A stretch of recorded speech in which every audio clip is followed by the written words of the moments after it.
ያን ጊዜ ብርሃናዊው ሰማያዊው እሳታዊው መልአክ ሊቀ መላእክት ቅዱስ ገብርኤል ከሰማይ እየበረረ ወደ ምድር ወረደ። በብርሃን መስቀል በትምህርተ መስቀል ያንን እሳት ቢነካው እሳቱ ቀዘቀዘ፣ እሳቱ በረደ። ክብር ይግባው ሊቀ መላእክት ቅዱስ ገብርኤል አበረደው። ቅዱስ ገብርኤል ቀድሞ ወርዶ ክንፉን ዘረጋላቸው። ሶስቱ ብላቴኖች ቅዱስ ገብርኤል ክንፍ ላይ አረፉ። እሳቱ አላገኛቸውም። ይታየን መልአከ እግዚአብሔር አውዶሙ ለእለ ይፈርህዎ ወያድኅኖሙ ነው የሚለው። የእግዚአብሔር መልአክ በሚፈሩት ሰዎች ዙሪያ ይሰፍራል ያድናቸውማል ይላል መዝሙር 33 ቁጥር 7 ላይ። እንደ ሊቀ መላእክት እንደ ቅዱስ ገብርኤል ያለው የእግዚአብሔር መልአክ እግዚአብሔርን በሚፈሩ እግዚአብሔርን በሚወዱ እግዚአብሔርን በሚያመልኩ ሰዎች ዙሪያ ይሰፍራል ይከትምማል ያድናቸውማል አለ። ይሄው ከእግዚአብሔር በተሰጠው ጸጋ ሊቀ መላእክት ቅዱስ ገብርኤል ሶስቱን ብላቴኖች አዳናቸው። እሳቱን አበረደው፣ አቀዘቀዘው።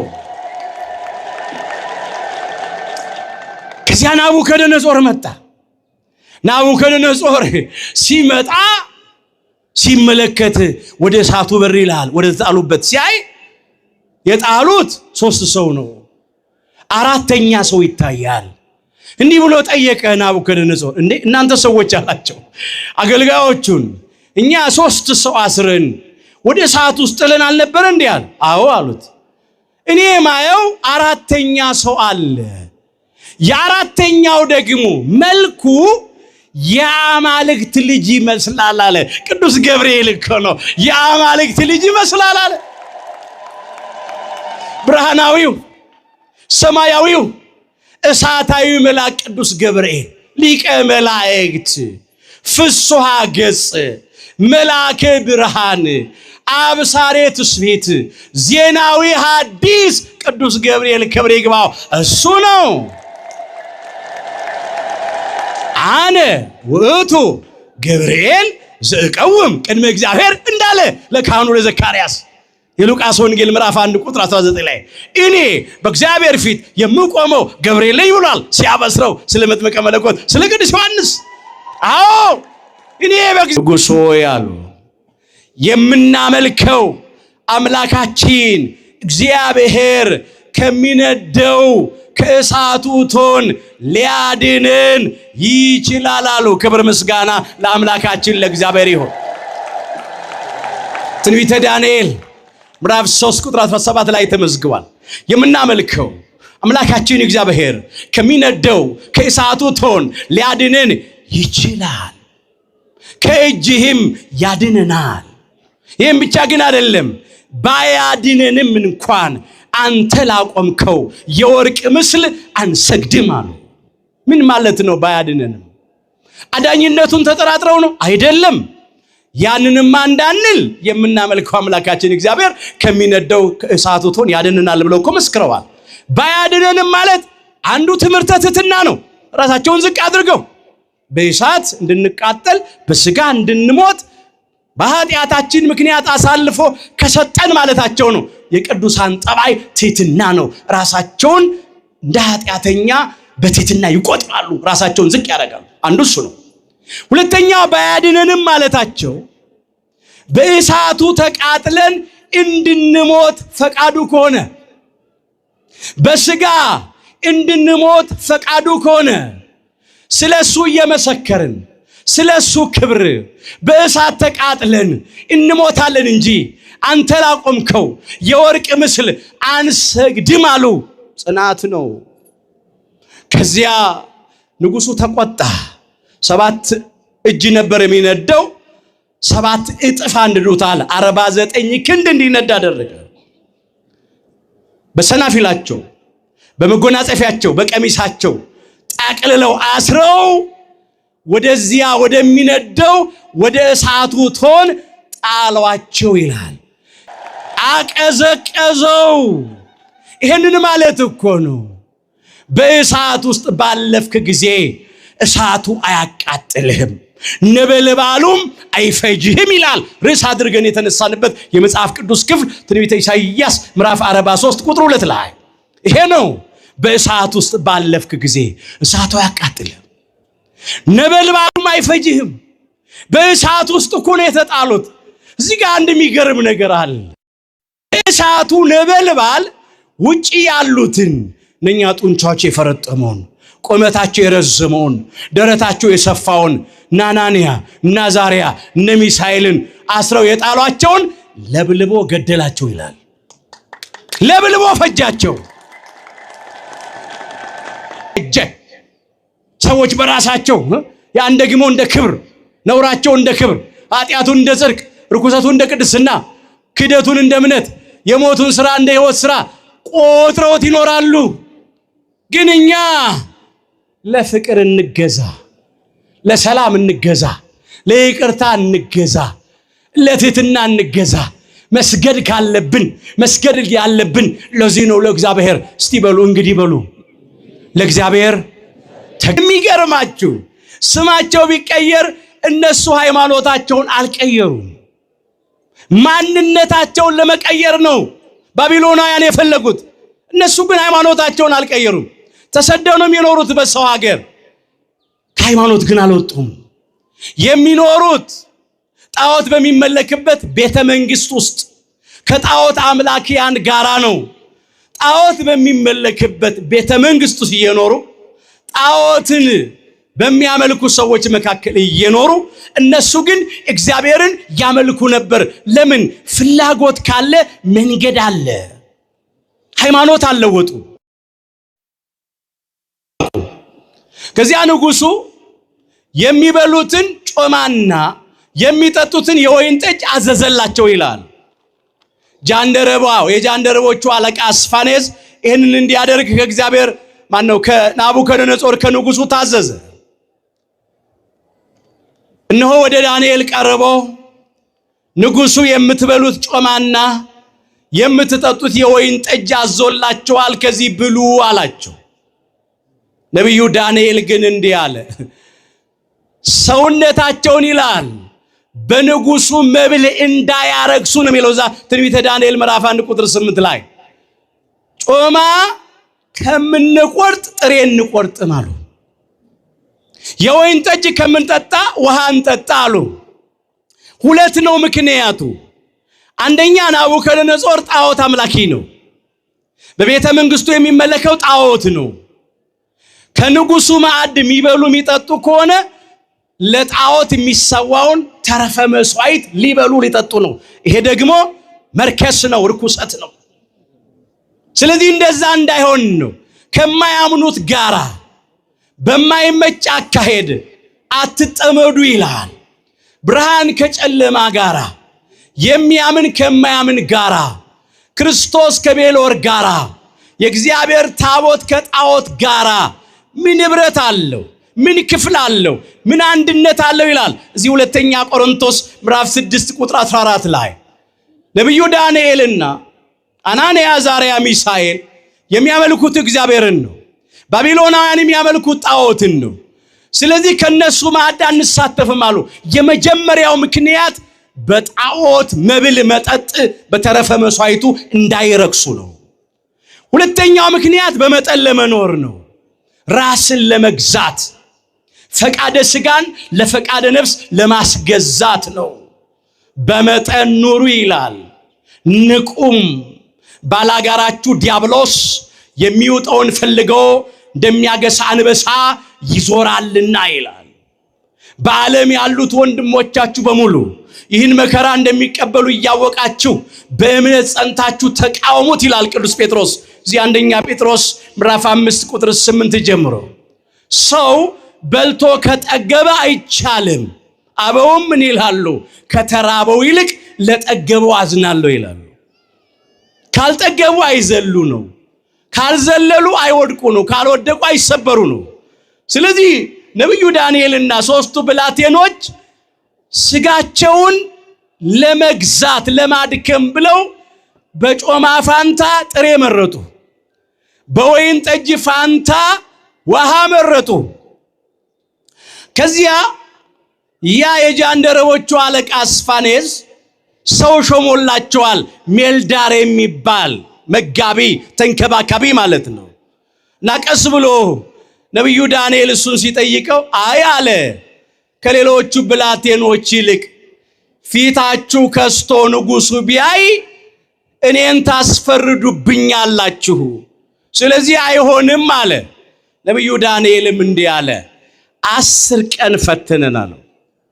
ጮማውን ትተህ ጥሬውን ስጠን፣ የወይን ጠጁን ትተህ ውሃውን ስጠን። ከዚያ ከ10 ቀን በኋላ እኛንና የንጉሱን መብል የበሉትንና የንጉሱን መጠጥ የጠጡትን አነጻጽር። የነሱ ፊት ከተሻለ ካማረ የፈለከውን የወደድከውን አድርግ አለው። 10 ቀን ሞላ። ከዚያ ሲታይ ጮማ ከቆረጡት የወይን ጠጅ ከጠጡት ይልቅ ጥሬ የቆረጠሙት ውሃ የጠጡት ነብዩ ዳንኤልና 3ቱ ብላቴኖች ፊታቸው አምሮ ሰውነታቸው ወፍሮ ታየ ይላል። ክብር ምስጋና ለአምላካችን ለእግዚአብሔር ይሁን። ትንቢተ ዳንኤል ምዕራፍ 1 ቁጥር 15 ላይ አስተውሉ ወገኖቼ። ሰው ጮማ ስለቆረጠ የወይን ጠጅ ስለጠጣ ብቻ አይደለም ፊቱ የሚያምረው፣ ሰውነቱ የሚወፍረው የሚስማማው ከእግዚአብሔር ጋር ከሆነ ጥሬም ቆርጥሞ ውሃ ጠጥቶም ፊቱ ያምራል፣ ሰውነቱ ይወፍራል፣ ይስማማዋል። ያለ ርሱ ፈቃድ የበላ ደስ ብሎትስ ተርላን የቀመሰ ማን ነው ይላል እዚህ መጽሐፈ መክብብ ምዕራፍ 2 ቁጥር 25 ላይ። ያለ እግዚአብሔር ፈቃድ በልቶ ጠጥቶ መደሰት የለም። በእግዚአብሔር ፈቃድ ሲሆን ግን ጥሬውም ውሃውም ይመቻል፣ ይስማማል። እግዚአብሔርም ይላል ለነኚህ ለ4ቱ ብላቴኖች እነሆ በባቢሎናውያን ፊት ለፊት ጥበብን ሁሉ ዕውቀትን ሁሉ ማስተዋልን ሁሉ አደላቸው ይላል። ናቡከደነጾርም እሱ ከሚያውቃቸው ከህልመኞች፣ ከህልም ፈቺዎች፣ ከአስማተኞች በባቢሎን ምድር ካሉ ጠንቋዮች፣ አዋቂነን ባዮች በላይ እነኚህ 4ቱ 10 እጥፍ በልጠው ተገኙ ይላል። በባቢሎንም አውራጃ ላይ ሾማቸው፣ ከፍ ከፍ አደረጋቸው ይላል። ክብር ምስጋና ለአምላካችን ለእግዚአብሔር ይሁን። በምድርም አልቀረባቸው፣ ሃይማኖታቸውን አጸኑ፣ ምግባራቸውን አቀኑ፣ እንደ እግዚአብሔር ፈቃድ ኖሩ። ከዚህ በኋላ ፈተና መጣ። አሁን ፈተናውን እንየው። ትንቢተ ዳንኤል ምዕራፍ 3 ላይ ፈተናው ይቀጥላል። ናቡከደነጾር በባቢሎን በዱራ ሜዳ ላይ ቁመቱ 60 ክንድ የሆነ ወርዱ 6 ክንድ የሆነ የወርቅ ምስል አቆመ። ስለዚህ ሁሉም ለዚህ ለወርቅ ምስል እንዲሰግዱ አዋጅ አሳወጀ። በዚያ ዘመን የነበሩ መሳፍንቱ፣ መኳንንቱ፣ አዛዦቹ፣ አዛውንቶቹ፣ በጅሮንዶቹ፣ አማካሪዎቹ፣ መጋቢዎቹ፣ የአውራጃ አዛዦቹ በሙሉ ባለስልጣኖቱ ልዩነት የለም። ሁሉም ወደዚህ ጣዖት ምርቃ ተጠሩ ይላል። ያቆመው ጣዖት ነው፣ እርጉም ነው ያቆመው።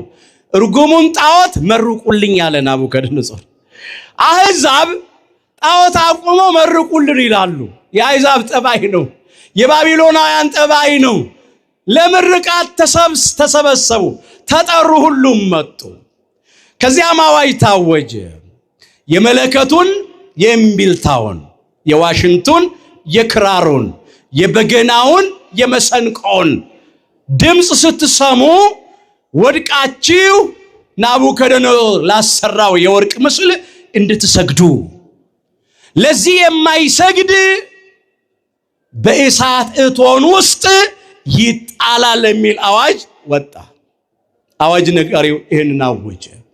ሁሉ ከትንሽ እስከ ትልቅ ናቡከደነጾር ላቆመው የወርቅ ምስል ለዚያ ጣዖት ሰገደ። ሰገደ፣ ተንበረከከ። ሶስቱ ብላቴኖች ግን እምቢ አሉ። እኛ የምናመልከው የሰማይና የምድርን ፈጣሪ እግዚአብሔርን ነው። ሰማይን ያለ ባላ ምድርን ያለ ካስማ የዘረጋውን እግዚአብሔርን ነው። ዓለምን በመዳፉ የያዘውን እግዚአብሔርን ነው። ይህንን የሚታየውን ዓለም ካለመታየት ወደ መታየት ካለመኖር ወደ መኖር አምጥቶ የፈጠረውን እግዚአብሔርን ነው። እሱም ብቻ ነው የምናመልከው። ከሱ ሌላ አምላክ የለም፣ እንደሱም ያለ አምላክ የለም ብለው እምቢ አሉ። ይህን የተመለከቱ ባቢሎናውያን እነኚህን ሶስቱ ብላቴኖች ሄደው ከሰሷቸው ይላል። ስለ ሁለት ነገር ነው የከሰሷቸው። በመጀመሪያ በቁሙ ናቡከደነጾር ላቆመው ጣዖት አንሰግድም ስላሉ ከሰሷቸው። ምክንያቱ ይሄ ነው። ሁለተኛው ግን የከሰሷቸው ምክንያት የነሱን ስልጣን የነሱን ሹመት ለመውሰድ ነው። እነሱን ወደ እሳት አስጥለው እነሱ ሲቃጠሉ ሲሞቱ እነሱ ወንበር ላይ ለመቀመጥ ነው። የቀኑባቸው ሰዎች ናቸው። ለናቡከደነጾር መጥተው ንጉሥ ሆይ በአዋጅ መሰረት ሁሉ አንተ ላቆምከው የወርቅ ምስል ይንበረከካል፣ ይሰግዳል። እነኚህ ግን ከአይሁድ ወገን የሆኑት አንተ ላቆምከው የወርቅ ምስል አይሰግዱም፣ እምቢ አሉ። እነሱ ተለይተው ከማን ይበልጣሉ? ስደተኞች ናቸው፣ መጻተኞች ናቸው፣ የሰው ሀገር ሰዎች ናቸው፣ ለሀገሩ እንግዳ ናቸው፣ ለሰው ባዳ ናቸው። ነገር ግን እምቢ ብለዋል። ተጠርተው መጡ። ሶስቱ ብላቴኖች ናቡከደነጾር ፊት ቆሙ። ጠየቃቸው። እዛ በወጣላቸው ስም ነው የሚጠሯቸው። ሲድራቅ፣ ሚሳቅ፣ አብደናጎም እኔ ላቆምኩት የወርቅ ምስል አለመስጋዳችሁ እውነት ነውን? የምሰማው ነገር አለ። ብትሰግዱ ይሻላችኋል፣ ባትሰግዱ ግን በእሳቱ እቶን ውስጥ ትጣላላችሁ፣ ከእጄም የሚያድናችሁ ማንም የለም አላቸው። ያን ጊዜ እንዲህ ያሉ ሶስቱ ብላቴኖች ንጉሥ ሆይ አሉ፣ የምናመልከው አምላካችን እግዚአብሔር ከሚነደው ከእሳቱ እቶን ሊያድነን ይችላል አሉ። ክብር ምስጋና ለአምላካችን ለእግዚአብሔር ይሁን። ትንቢተ ዳንኤል ምዕራፍ 3 ቁጥር 17 ላይ ተመዝግቧል። የምናመልከው አምላካችን እግዚአብሔር ከሚነደው ከእሳቱ እቶን ሊያድነን ይችላል፣ ከእጅህም ያድነናል።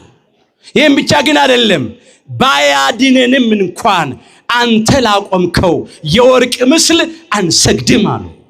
ምን ማለት ነው? ባያድነንም አዳኝነቱን ተጠራጥረው ነው? አይደለም። ያንንም እንዳንል የምናመልከው አምላካችን እግዚአብሔር ከሚነደው ከእሳቱ እቶን ያድነናል ብለው እኮ መስክረዋል። ባያድነንም ማለት አንዱ ትምህርተ ትሕትና ነው።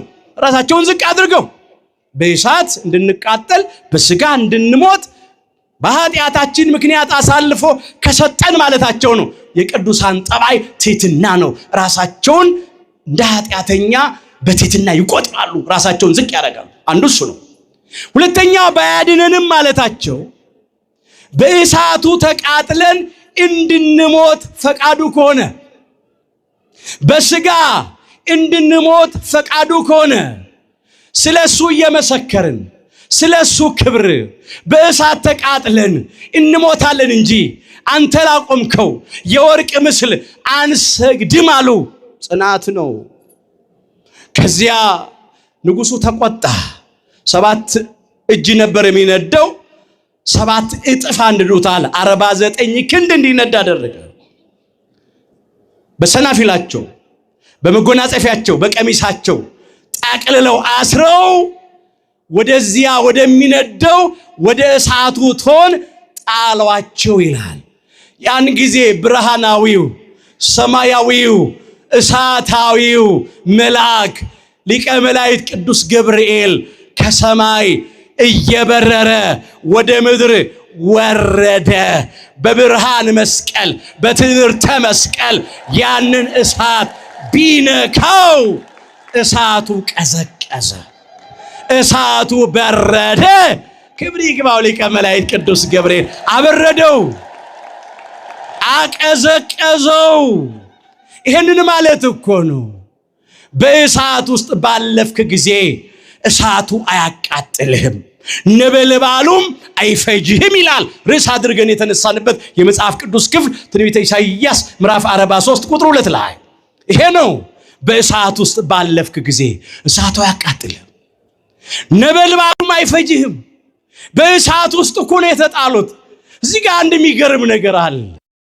እሳቱ ነበልባል ውጪ ያሉትን እነኛ ጡንቻቸው የፈረጠመውን ቁመታቸው የረዘመውን ደረታቸው የሰፋውን ናናንያ እና አዛርያ እነ ሚሳኤልን አስረው የጣሏቸውን ለብልቦ ገደላቸው ይላል። ለብልቦ ፈጃቸው። እንግዲህ ነበልባሉ ውጪ ያሉትን እሳት ውስጥ ያልገቡትን እንደዚህ አቃጥሎ ለብልቦ ከገደላቸው እሳት ውስጥ የገቡ ሶስቱ ብላቴኖች እግዚአብሔር መልአኩን ልኮ ባድናቸው ኖሮ ምን ይሆኑ ነበር? አስባችኋል? አመድ እኮ ነው የሚሆኑት። አይገኙም፣ ምንም ነገር አይገኝም። የሚገርመው ግን ቅዱስ ገብርኤል ቀድሞ ወርዶ ክንፉን ዘረጋላቸው። ሶስቱ ብላቴኖች ቅዱስ ገብርኤል ክንፍ ላይ አረፉ። እሳቱ አላገኛቸውም። ይታየን መልአከ እግዚአብሔር አውዶሙ ለእለ ይፈርህዎ ወያድኅኖሙ ነው የሚለው። የእግዚአብሔር መልአክ በሚፈሩት ሰዎች ዙሪያ ይሰፍራል ያድናቸውማል ይላል መዝሙር 33 ቁጥር 7 ላይ። እንደ ሊቀ መላእክት እንደ ቅዱስ ገብርኤል ያለው የእግዚአብሔር መልአክ እግዚአብሔርን በሚፈሩ እግዚአብሔርን በሚወዱ እግዚአብሔርን በሚያመልኩ ሰዎች ዙሪያ ይሰፍራል ይከትምማል ያድናቸውማል አለ። ይሄው ከእግዚአብሔር በተሰጠው ጸጋ ሊቀ መላእክት ቅዱስ ገብርኤል ሶስቱን ብላቴኖች አዳናቸው። እሳቱን አበረደው፣ አቀዘቀዘው። ከዚያ ናቡከደነጾር መጣ። ናቡከደነጾር ሲመጣ ሲመለከት ወደ እሳቱ በር ይላል ወደ ተጣሉበት ሲያይ የጣሉት 3 ሰው ነው። 4ኛ ሰው ይታያል። እንዲህ ብሎ ጠየቀ ናቡከደነጾር። እንዴ እናንተ ሰዎች አላቸው አገልጋዮቹን፣ እኛ 3 ሰው አስረን ወደ እሳት ውስጥ ጥለን አልነበረ እንዴ አለ። አዎ አሉት። እኔ ማየው 4ኛ ሰው አለ። የ4ኛው ደግሞ መልኩ የአማልክት ልጅ ይመስላል አለ። ቅዱስ ገብርኤል እኮ ነው የአማልክት ልጅ ይመስላል አለ። ብርሃናዊው ሰማያዊው እሳታዊ መልአክ ቅዱስ ገብርኤል ሊቀ መላእክት ፍሱሃ ገጽ መልአከ ብርሃን አብሳሬ ትስብእት ዜናዊ ሐዲስ ቅዱስ ገብርኤል ክብር ይግባው እሱ ነው። አነ ውእቱ ገብርኤል ዘእቀውም ቅድመ እግዚአብሔር እንዳለ ለካህኑ ለዘካርያስ የሉቃስ ወንጌል ምዕራፍ 1 ቁጥር 19 ላይ እኔ በእግዚአብሔር ፊት የምቆመው ገብርኤል ነኝ ብሏል ሲያበስረው ስለ መጥምቀ መለኮት ስለ ቅዱስ ዮሐንስ። አዎ እኔ በእግዚአብሔር ፊት የምቆመው ገብርኤል ነኝ። አሁን በእግዚአብሔር ፊት የምቆመው ሲል እንዲህ ግትር ብሎ ይቆማል ማለት አይደል እኮ። እንደሱ እኮ ማለት አይደለም። የእግዚአብሔር ባለሟሉ ማለት እኮ ነው። በእግዚአብሔር ፊት ለአገልግሎት ለምስጋና ለተልኮ የምቆመው የእግዚአብሔር ባለሟሉ ቅዱስ ገብርኤል ነኝ ብሎ ነው የመሰከረው የተናገረው። ስለዚህ የአማልክት ልጅ ይመስላል የተባለው ሊቀ መላእክት ቅዱስ ገብርኤል ነው። አናንያ አዛርያ ሚሳኤል በእሳት ውስጥ እየተመላለሱ ለእግዚአብሔር ክብር በመልአኩ ፊት ዘመሩ። በቅድመ መላእክትከ እዘምር ለከ አለ። በመላእክት ፊት እዘምርልሃለሁ አለ ቅዱስ ዳዊት በዚህ በመዝሙር 137 ቁጥር 1 ጀምሮ።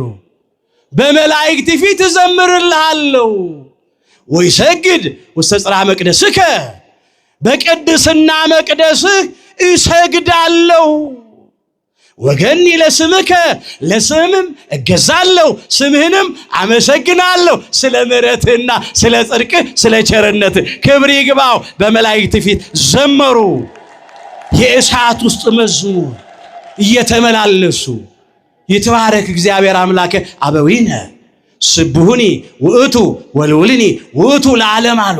የአባቶቻችን አምላክ እግዚአብሔር ይባረካሉ ይመስገን ሲሉ ነው። ምህረቱ ለዘላለም ነውና ባካችሁ በደንብ አድርጋችሁ አመስግኑ። የአናንያ የአዛርያ የሚሳኤል የምስጋና መዝሙር በ81 መጽሐፍ ቅዱስ ውስጥ ተመዝግቧል። እቤታችሁ ስትሄዱ ተመልከቱት እንዴት አድርገው እንዳመሰገኑ። በእሳት ውስጥ በቅዱስ ገብርኤል ፊት አመሰገኑ። በእሳት ውስጥ ባለፍክ ጊዜ አትቃጠልም ማለት እኮ ነው። እስቲ ከኔ ጋር በሉ እነርሱ በሉ የእሳትን ኃይል በእምነት አጠፉ። ዕብራውያን ምዕራፍ 11 ቁጥር 33 ጀምሮ ለበታምኖ አጥፉ ኃይለ እሳት ይላል። እነርሱ በእምነት የእሳትን ኃይል አጠፉ። ያንን የእሳት ኃይል ያጠፉት በእምነታቸው ጽናት ነው። ሌላ ነገር እኮ አይደለም የለበሱት። ሁሉም ሰው የለበሰውን ስጋ ነው። ብረት አልለበሱም፣ ብረት ለበስ አይደሉም። ግን እምነታቸው ጽኑ ስለሆነ በእምነታቸው ጽናት የእሳቱን ኃይል አጠፉት። እምነት ከእሳት ያድናል፣ የእሳቱንም ኃይል ያጠፋል። አናንያ አዛርያ ሚሳኤል ከእሳት ውስጥ እንዲወጡ ናቡከደነጾር አዘዘ። ልብሳቸው አልተቃጠለም ይላል። ከፀጉራቸው አንዲት ቅንጣት አልወደቀችም ይላል። ምን ይሄ ብቻ የእሳቱ ጢስ ሽታውን እንኳን አላገኛቸውም ይላል። ክብር ምስጋና ለአምላካችን ለእግዚአብሔር ይሁን። ሊቀ መላእክት ቅዱስ ገብርኤል በሰማያዊው መዓዛ አውዷቸዋልና የእሳቱ ጢስ አልነካቸውም። ማን ነው አሁን ኩሽና ገብቶ ምግብ ማብሰያ ማዕድ ቤት ገብቶ ጢስ ሳይነካው የሚወጣ ሰው አለ እንዴ? 49 ክንድ የሚንበለበል እሳት ውስጥ ተጥለው የምንም ጢስ ሽታ የለም። እሳቱ በእነርሱ ላይ ኃይል አልነበረውም ይላል። አይለፍከነ ማእከለ እሳት ወማይ አለ። በእሳትና በውሃ መካከል አለፍን። ወአውጻእከነ ውስተ ዕረፍት አለ። ዕረፍትም አወጣህን አለ። ክብር ምስጋና ለአምላካችን ለእግዚአብሔር ይሁን። መዝሙር 65 ቁጥር 12 ላይ በእሳትና በውሃ መካከል አለፍን አለ። በመጀመሪያ 49 ክንድ የሚንበለበል እሳት ስለነበረ በእሳት መካከል አለ። አምላካቸው እግዚአብሔርን በክብር ለአሕዛብ አሳዩ። ከዚያ በኋላ እንዲህ አለ ናቡከደነጾር፣ እኔም በሉ እስቲ እንደዚህ የሚያድን አምላክ ሌላ አላየሁም። እንደገና በሉ እኔም በሉ እንደዚህ የሚያድን አምላክ ሌላ አላየሁም።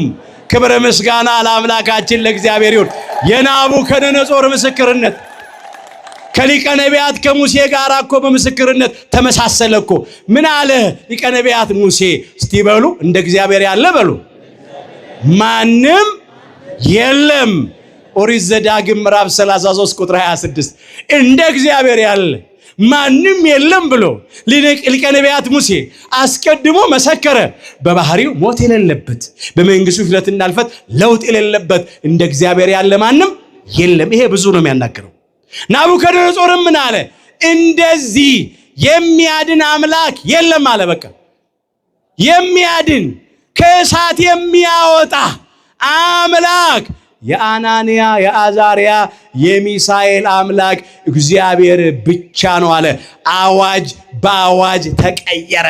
ከዚህ በኋላ አለ የትኛውም ወገን የትኛውም ቋንቋ ተናጋሪ ባለስልጣን በአናንያ በአዛርያ በሚሳኤል አምላክ በእግዚአብሔር ላይ ስድብን የሚናገር ከሆነ ቤቱ የቆሻሻ መጣያ ይሆናል፣ እሱም ይገደላል አለ።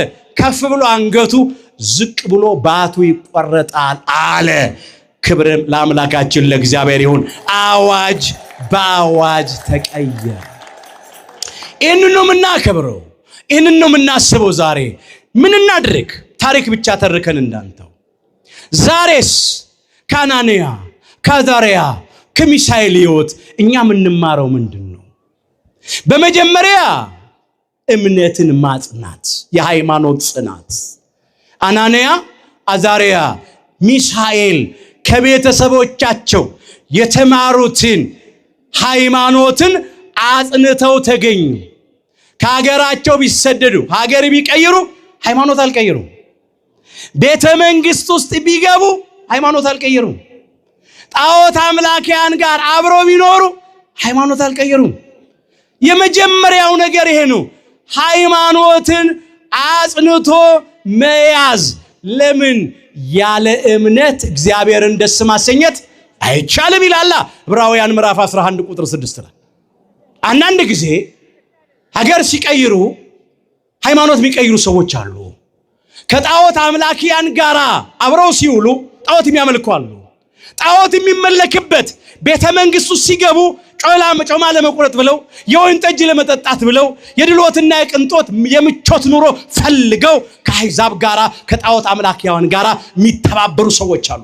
አናንያ፣ አዛርያ፣ ሚሳኤል ግን ስደተኞችም ቢሆኑ የሰው ሀገር ሰዎች ቢሆኑ ለሀገሩ እንግዳም ለሰውም ባዳ ቢሆኑ እኛ የምናመልከው እግዚአብሔርን ነው አሉ። ጣዖት አናመልክም አሉ። ከእግዚአብሔር በቀር አምላክ የለም፣ እንደ እግዚአብሔር ያለ ማንም አምላክ አናውቅም እኛ አሉ። ክብር ለአምላካችን ለእግዚአብሔር ይሁን። እንደሱ ያለ ማንም የለም። በከንቱ የሚገበዙ ግን ያፍራሉ። በሚጠፋ ብር፣ በሚፈነግል ወንበር፣ በሚደክም ጉልበት ቀድሞ ባልነበሩ ኋላም በሚያልፉ በስጋ ለባሽ ወገኖችና ዘመዶች የሚመኩ ግን ያፍራሉ። የኛ ትምክህት፣ የኛ ተስፋ አምላካችን እግዚአብሔር ነው። ሁልጊዜ እሱን ተስፋ እናደርግ። በተስፋ ደስ ይበላችሁ ማለት ይሄ ነው። እኛ ከሞት በኋላ ሕይወት አለን፣ ከመቃብር በኋላም ትንሣኤ አለን። ተስፋቸው እኮ እንዲህ ነበር። ምን አሉ? የምናመልከው አምላካችን እግዚአብሔር ከዚህ ከእሳቱ እቶን ያድነናል፣ ከእጅም ያድነናል። ባያድነንም እንኳን አንተ ላቆምከው ምስል አንሰግድም። ባያድነንም እንኳን በስጋ ብንሞት በነፍስ አንሞትም። አንድ ጊዜ ብንሞት ሁለተኛ አንሞትም ነው። ስለዚህ ከሞት በኋላ ሕይወት አለ፣ ከመቃብር በኋላ ትንሣኤ አለ። ያንንም ተስፋ አድርገው ነው በስጋ እንሙት እሱን እያመለክን እንጂ እግዚአብሔርን ክደን ያንተን ጣዖት አናመልክም፣ ላንተ ጣዖት አንሰግድም አሉ። ተስፋ እናድርግኛም። ሌላው በመከራ መታገስ ነው፣ በፈተና መጽናት ነው። ጥቂት ጊዜ ነው መከራው፣ ጥቂት ጊዜ ነው ፈተናው። ከዚያ በኋላ አምላካችን እግዚአብሔር ያበረታናል። እንደዚህ ይላል እኮ የጸጋ ሁሉ ባለቤት የጸጋ ሁሉ አምላክ እግዚአብሔር ለጥቂት ጊዜ በመከራ ውስጥ ፈተና ውስጥ ካለፋችሁ በኋላ ያጸናችኋል፣ ያበረታችሁማል ይላል። አንደኛ ጴጥሮስ ምዕራፍ 5 ቁጥር 10 ላይ አናንያ፣ አዛርያ፣ ሚሳኤል ወደ እሳት የተጣሉት ለጥቂት ደቂቃዎች ነው። ገና እሳት ውስጥ ከመግባታቸው በፊት ግን ሊቀ መላእክት ቅዱስ ገብርኤል ቀድሟቸው እሳት ውስጥ ክንፎቹን ዘርግቶ ተቀብሏቸዋል። ክብር ይግባው ሊቀ መላእክት ቅዱስ ገብርኤል። እኛም ጥቂት ጊዜ ነው ፈተና፣ ጥቂት ጊዜ ነው መከራ።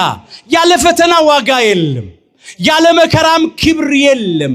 ስለዚህ በፈተና እንጽና፣ በመከራ እንታገስ። ከዚያ በጸሎት ደግሞ ጽኑ ነው የሚለው ይቀጥልና በጸሎት መጽናት። ጸሎት የችግሮቻችን ሁሉ መክፈቻ ቁልፍ ነው። ጸሎት ለጥያቄዎቻችን ሁሉ መልስ የሚያሰጠን ነው። ስለዚህ እንጸልይ። ወደ ፈተና እንዳትገቡ ትጉና ጸልዩ። የማቴዎስ ወንጌል ምዕራፍ 26 ቁጥር 41 በመጀመሪያ እግዚአብሔር ከወደደ ከፈቀደ ፈተናውን መከራውን ከኛ እንዲያረቀው መጸለይ፣ በፈተናው በመከራው ማለፋችን ግድ ከሆነ ግን እግዚአብሔር እንዲያስችለን፣ እንዲያጸናን፣ እንዲያበረታን መጸለይ ነው። ወደ ፈተና እንዳትገቡ ትጉና ጸልዩ። ተግቶ መጸለይ። እነሱ ይጸልዩ ነበር። ለዚህ ነው ቅዱስ ገብርኤል ከሰማይ ወርዶ ከዚያ ከሚነድ እሳት ያዳናቸው። እንዲያውም እንደገና እነኛ ሰዎች ትዝ ይላቸዋል፣ ስልጣናቸውን ሊቀሙ የከሰሷቸው የቀኑባቸው ነበልባሉ እየፈጀ ገደላቸው። አናንያ፣ አዛርያ፣ ሚሳኤል በባቢሎን አውራጃ ውስጥ እንደገና ናቡከደነጾር ሌላ ከፍ ያለ ሹመት ሰጣቸው ነው የሚለው። ምን ይላሉ አበው? አሳ ቦርባሪ ዘንዶ ያወጣል፣ የሰው ፈላጊ የራሱን ያጣል። ምን የራሱን ያጣል? ብቻ ራሱንም ያጣል። እንደዚህ ሰዎች ምን ይላል መጽሐፍም? እስቲ በሉ ጉድጓድን የሚምስ ይወድቅበታል፣ ድንጋይንም የሚያንከባልል ይገለበጥበታል። የማቴዎስ ወንጌል ምዕራፍ 26 ቁጥር 27 ምሳሌ 26 ቁጥር 27 ይቅርታ፣ መጽሐፈ ምሳሌ ምዕራፍ 26 ቁጥር 27 ጉድጓድን የሚምስ ይወድቅበታል፣ ድንጋይንም የሚያንከባልል ይገለበጥበታል ነው የሚለው። እነኛ ሰዎች ባነደዱት እሳት ተቃጠሉ። ዛሬም ናቡከደነፆራውያን ጣዖት አምላክያን እግዚአብሔርን የማይፈሩ ሰውን የማያፍሩ ሆዳቸው አምላካቸው፣ ክብራቸው ነውራቸው፣ ሐሳባቸው ምድራዊ፣ መጨረሻቸው ጥፋት የሆኑ ሰዎች ባነደዱት እሳት ይቃጠላሉ። በቆፈሩት ጉድጓድ ወድቀው ይሰበራሉ። ያንከባለሉት ድንጋይ በእነሱ ላይ ይገለበጣል። የጊዜ ጉዳይ ነው። እግዚአብሔር እውነተኛ ዳኛ ነው። ጊዜው ሲደርስ ይፈርዳል። እኛ ግን ጸንተን እንገኝ። አሁንም ናቡከደነፆርና ሰራዊቱ ላቆሙት ጣዖታት እንዳንሰግድ እግዚአብሔር ይርዳን። ለጠንቋይ፣ ለድግምተኛ፣ ለመተተኛ፣ ለአስማተኛ የምንሰግዳለን። ለሚጠፋ ብራችን፣ ለሚፈነግል ወንበር፣ ለሚሻር ዕውቀት፣ ለሚደክም ጉልበት፣ ለሚረግፍ ውበት የምንሰግዳለን። የሚመካ ቢኖር እግዚአብሔር የልቡናችን ሰሌዳ ላይ ይጻፍልን። ጠቢብ በጥበቡ አይመካ፣ ኃያልም በኃይሉ አይመካ፣ ባለጸጋም በብልጥግናው አይመካ። የሚመካ ቢኖር በእግዚአብሔር ይመካ። ትንቢተ ኤርምያስ ምዕራፍ 9 ቁጥር 23። አንዳንዶቻችን በከንቱ ነገር እየተመካን ተገኝተናል። ስንሰግድ የተገኘለት ዘመናዊ ጣዖታት አሉ። አሁን መስገድ፣ ማምለክ፣ መመካት የሚገባው በእግዚአብሔር ብቻ ነው፣ በሌላ ነገር አይደለም። ይህንን ማሰብ ያስፈልጋል። አሕዛብ ያቆሙት ጣዖት አለ። የመለያየት ጣዖት፣ የጎጠኝነት በርከክ። ለክብሩ እንዘምር፣ እንደ እግዚአብሔር ፈቃድ እንኑር። ዲያብሎስን ደግሞ እንቃወም። የናቡከደነፆርን ጣዖት ሶስቱ ብላቴኖች እንደተቃወሙ ዛሬም አምልኮተ ጣዖትን እንቃወም፣ ጎጠኝነትን እንቃወም፣ ዝሙትን እንቃወም፣ ፍርድ ማጓደልን፣ ድሃ መበደልን፣ ጉቦ መቀበልን፣ ሰነድ መሰረዝ መደለዝን፣ በሚዛን ማጭበርበርን፣ ክፉን ስራ፣ ርኩሰትን እንቃወም። ለእግዚአብሔር ተገዙ፣ ዲያብሎስን ግን ተቃወሙት። ዲያብሎስ ከእናንተ የተሻለ እግዚአብሔርን በረድኤቱ በበረከቱ በጸጋው በማዳኑ ወደ እናንተ ይቀርባል ነው፣ ወደኛም ይቀርብልን። ጠላት ያነደደውን እሳት እግዚአብሔር ያብርድልን። ዛሬም የጦርነት እሳት በኢትዮጵያ እየነደደ ነው። የእርስ በርስ እልቂት ምንቆጥረው አስከሬን ነው፣ ምን ሰማይ የሞት ዜና ነው። ብዙ እልቂት አለ። እግዚአብሔር የነደደውን የጦርነት እሳት መልአኩ ቅዱስ ገብርኤልን ልኮ ያብርድልን፣ ሰላሙን ያሰማ። ኑሮ ውድነቱ ሰዓት ነው፣ እየለበለበን እያቃጠለን እየፈጀን ከብዶናል። ገና ረሃብተኞች ነን። የአሕዛብ መሳቂያ ይበለን። የጎደለውን ጓዳችንን በበረከቱ ይሙላልን። የስደት እሳት የመግባት የስጋት እሳት እኮ አለ። ምን ሰላም አለን? ምን ረፍት አለን? ሲመሽ ጭንቅ ነው፣ እንዴት ይነጋል ነው። ሲነጋ እንዴት ይመሻል? ጭንቅ ነው። የመከራ ሌሊት ቶሎ አይነጋም፣ ረጅም ነው። የመከራ ቀንም ቶሎ አይጨልምም፣ ረጅም ነው። እግዚአብሔር ይህን መከራ ዘመን ያሳጥርልን፣ በቃችሁ ይበለን። በሕይወታችን የሚያንገበግበንን እንደ እሳት የሚያቃጥለንን መከራ፣ ስቃይ፣ ፈተና ሁሉ ከሁላችን ያርቅልን። በእሳት ውስጥ ባለፍክ ጊዜ አትቃጠልም። ትንቢተ ኢሳይያስ ምዕራፍ 43 ቁጥር 2 ላይ ዛሬስ እግዚአብሔር ጠብቆን ነው እንጂ ጠላት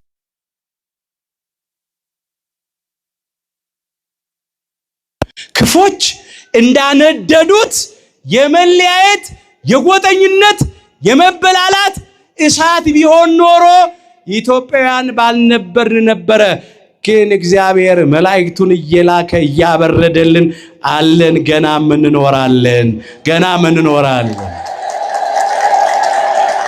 የመጨረሻ የመጽሐፍ ቅዱስ ጥቅሳችን ነው ለዕለቱ ትምህርታችን። ሕዝቤ በሉ ለዘላለም አያፍርም። ትንቢተ ኢዩኤል ምዕራፍ 2 ቁጥር 27 እንደገና በሉት፣ ሕዝቤ በሉ ለዘላለም አያፍርም። የማያሳፍር አምላክን ያለን ጥቂት ጊዜ አፍረን ይሆናል፣ አንገታችንን ደፍተን ይሆናል፣ ግራ ገብቶን ይሆናል፣ አጣብቂኝ ውስጥ ገብተን ይሆናል። ይሄም ቀን ግን ያልፋል። እግዚአብሔር እንደገና ያየናል። ክብር ምስጋና ለአምላካችን ለእግዚአብሔር ይሁን። የምስራቹን ለሁላችንም ያሰማን። የሁላችንን መጨረሻችን አምላካችን እግዚአብሔር በቸርነቱ ያሳምርልን። ቆየን።